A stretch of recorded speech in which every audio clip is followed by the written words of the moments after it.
Joy here, and welcome back to my Back to College series.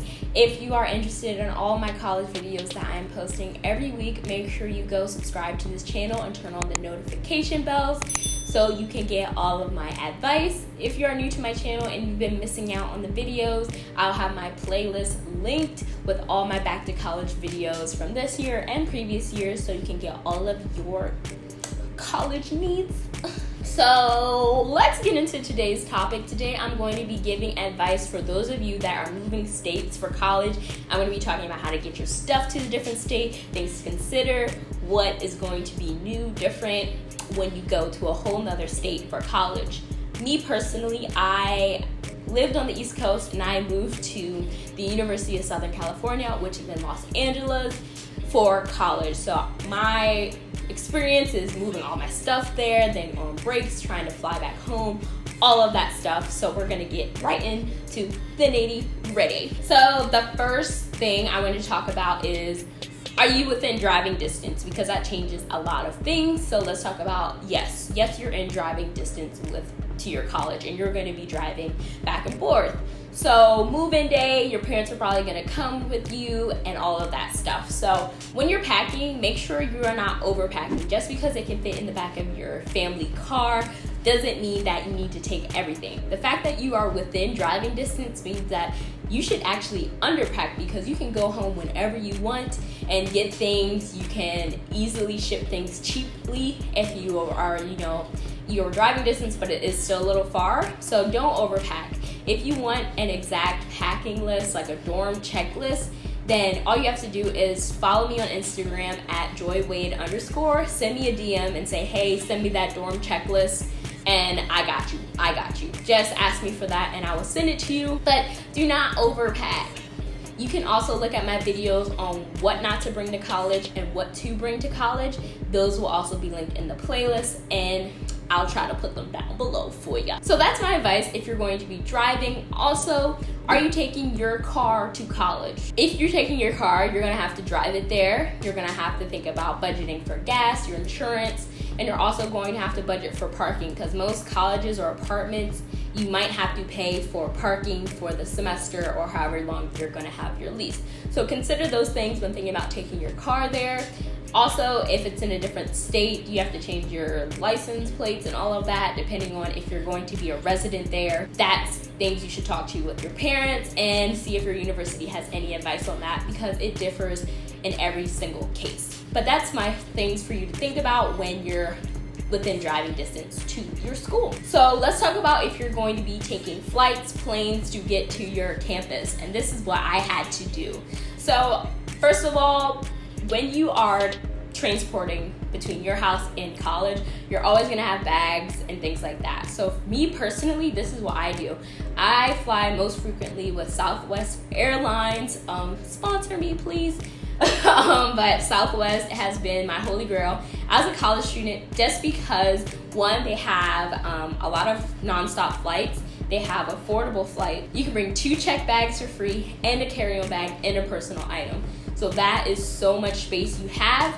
And for me, for instance, when I first moved in freshman year, I came with me and my mom on a Southwest flight. So that means we had 4 check bags, 2 carry-on bags, and 2 personal items. So I was able to bring most of my stuff in all of that luggage. I even had some decor and like extra things just because there was so much space that we were allowed to bring things. Another great thing that I like about using Southwest is that I am able to switch my flights with no fees as long as it's the same price.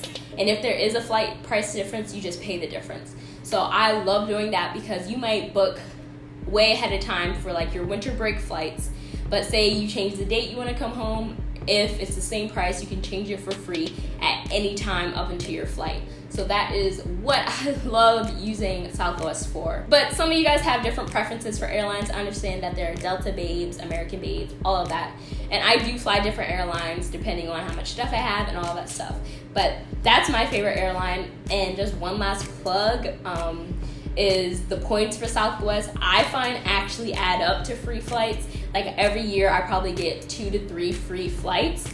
And other airlines, I don't find myself getting flights as frequently. So the points do add up, and the points program is called Rapid Rewards, and it's free. And actually find that those points do add up. So if you are in the US and you are going to be flying, check out Southwest, see if they have nonstop flights between your home city and where your college is.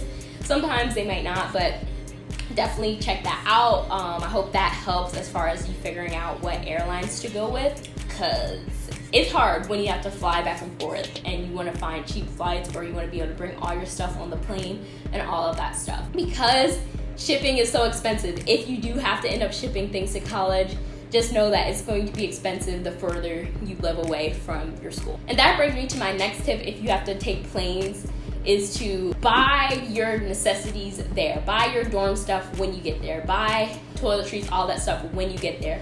And only bring things that you need at that moment, like clothes and like sentimental items in your luggage.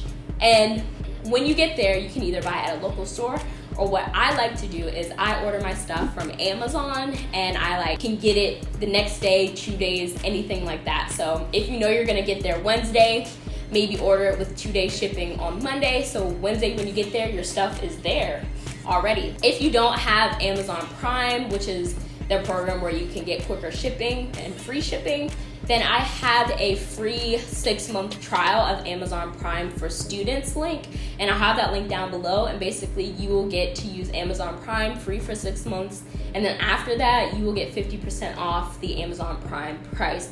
So I swear up and down by Amazon Prime, just because as a college student, as someone who moves around a lot, sometimes you don't have time to go to the store while you're going through the week in class and you're busy and you have extracurriculars.